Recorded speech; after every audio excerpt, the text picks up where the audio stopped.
আসসালামু আলাইকুম। প্রত্যেককে স্বাগতম জানিয়ে নতুন আরেকটি ভিডিও শুরু করছি। আজকে আমাদের এই ভিডিওর মূল টপিকসটা হলো কি, সেটা হলো ডি।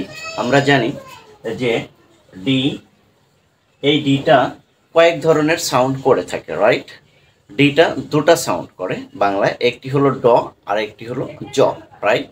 দেখো, ডি কখন কোন সময় কি সাউন্ড করবে সেটা কিন্তু আমাদের জানাটা খুবই প্রয়োজন, কারণ বিশেষ করে আমরা যখন প্রোনাউন্সিয়েশন করতে যাব তখন কিন্তু এটা আমাদের মাথায় রাখতে হবে, নচেত আমাদের প্রোনাউন্সিয়েশন কিন্তু ভুল হয়ে যাবে। আর প্রোনাউন্সিয়েশন যদি ভুল হয় তাহলে অবশ্যই সেটা স্পেলিংয়ে ভুল হয়ে যাবে। দেখো, ডি বাংলায় দুটা সাউন্ড করে, একটি হলো ড, এটা আমরা জানি, রাইট? একটি কি ড সাউন্ড করে।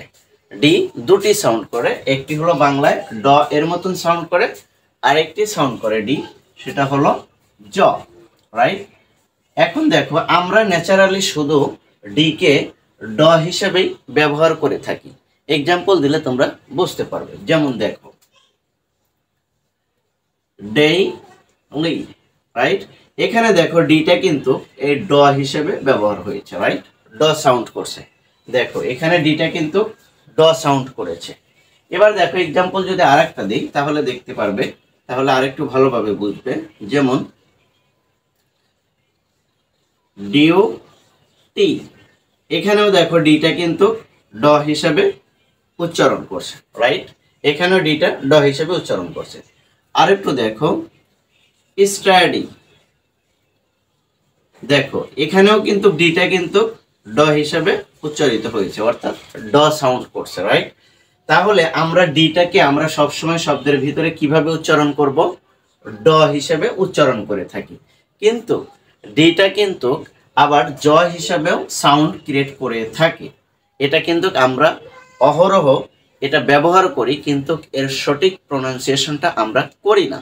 আর সঠিক প্রোনাউন্সিয়েশন যখন কোনো কিছুতে না করা হবে, অর্থাৎ ইংলিশ শব্দের, তখন সেটা কিন্তু স্পেলিংয়ে যা ভুল হওয়ার চান্সটা বেশি থেকে যায়। সো আজকে আমরা শিখব যে ডি যে দুটি সাউন্ড করে সেই দুটি সাউন্ড প্রপারলি আমরা জেনে যাব, যাতে করে এর পরবর্তী সময় ডি কখন ড হবে এবং কখন জ সাউন্ড করবে সেটা নিয়ে আর কোনো হেজিটেশনে না পড়তে হয়। সো দেখো, একটু মনোযোগ দিয়ে দেখো, তাহলে তোমাদের ভিডিওটা বোঝা অনেকটাই সহজ হয়ে যাবে। দেখো এখানে যদি আমি ডি কে জ সাউন্ড করব, তাহলে দেখো ডি কোথায় জ সাউন্ড হয়? গ্রাজুয়েট। দেখো এখানে ডিটা কি সাউন্ড করে সেটা একটু খেয়াল করো। Graduate, right? গ্রাজুয়েট, এখানে দেখো ডিটা কি জ সাউন্ড করলো, রাইট? এখানে কিন্তু ডিটা জ সাউন্ড করছে। তাহলে আমরা যে ডিটা শুধু ড সাউন্ড করবে সেটা কিন্তু না, এখানে ডিটা কি সাউন্ড করছে? জ সাউন্ড করছে। আর একটা এক্সাম্পল দিই, দেখো যেমন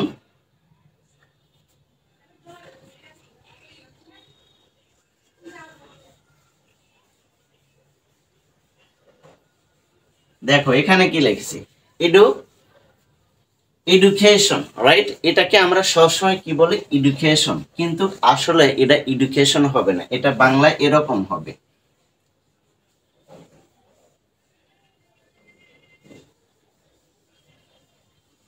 বাংলায় এর উচ্চারণটা কি হবে? এরকম, এডুকেশন। এর সঠিক প্রোনাউন্সিয়েশনটা হবে কি? Education, right? এখানে দেখো গ্রাজুয়েট, এখানে ডিটা কি সাউন্ড করছে? জ সাউন্ড করছে। এখানেও এডুকেশন, এখানেও কিন্তু ডিটা কিন্তু কি সাউন্ড করলো? জ সাউন্ড করলো, রাইট? এবার দেখো এই যে ডিটা কোথায় জ সাউন্ড করবে এবং কোথায় ড সাউন্ড করবে সেটা কিন্তু আমাদের জানা দরকার, কারণ আমরা কিভাবে কোথায় কিভাবে ডি কে ড সাউন্ড করবো এবং কোথায় কিভাবে ডি কে জ সাউন্ড করব সেই স্ট্রাকচারটা জানাটা খুবই জরুরি। এবার দেখো সেই স্ট্রাকচারটা তোমাদেরকে আমি বলে দিচ্ছি। দেখো ডি এর পরে, ডি অর্থাৎ ডি এর আগে এবং পরে যদি ভাওয়াল থাকে, আবারও বলছি, ডি এর আগে এবং পরে যদি ভাওয়াল থাকে তাহলে সেই ক্ষেত্রে ডি এর সাউন্ড হবে বাংলায় জ এর মতন, রাইট? দেখো কি গ্রাজুয়েট, গ্রাজুয়েটের আগে ডি এর আগে এ ভাওয়াল রয়েছে এবং ইউ পরে কি রয়েছে? ইউ ভাওয়েল রয়েছে, অর্থাৎ আগে এবং পরে যদি ডি এর আগে এবং পরে যদি ভাওয়েল থাকে তাহলে সেই ডিটা কি সাউন্ড করবে? জ সাউন্ড করবে। আবার দেখো এখানেও কিন্তু তাই রয়েছে। দেখো এডুকেশন যেটাকে আমরা বলি, আসলে না, এর সঠিক প্রনাউন্সিয়েশন হল এডুকেশন, রাইট? এডুকেশন, আজ থেকে আমরা কিন্তু এটাই বলবো, এডুকেশন। দেখো এখানে ডি এর আগে ইটা কি ভাওয়েল এবং ইউটা ভাওয়েল, যার কারণে ডি এখানে কি সাউন্ড করবে? জ এর মতন সাউন্ড করবে। আশা করি তোমরা পুরো ভিডিওটি ভালোভাবে বুঝতে পেরেছো। এরকম ভিডিও যদি তোমাদের কাছে ভালো লাগে তাহলে অবশ্যই চ্যানেলটি সাবস্ক্রাইব করতে পারো, অথবা পেজ থেকে দেখে থাকলে লাইক শেয়ার ফলো করতে পারো।